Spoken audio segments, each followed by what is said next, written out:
আজ থেকে তৈরি পোশাক কারখানাগুলোতে গ্যাস সংকট থাকবে না বলে জানিয়েছেন সড়ক পরিবহন ও সেতু মন্ত্রণালয়, বিদ্যুৎ, জ্বালানি ও খনিজ মন্ত্রণালয়ের উপদেষ্টা মোহাম্মদ ফাউজুল কবির খান।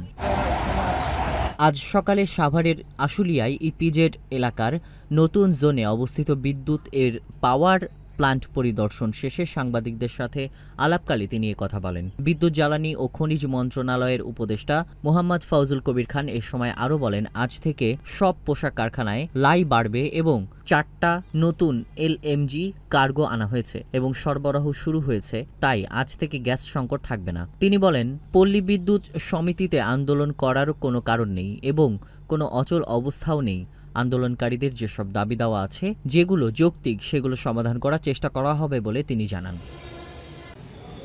এর আগে উপদেষ্টা আশুলিয়ার পল্লী বিদ্যুৎ অফিস পরিদর্শন করেন।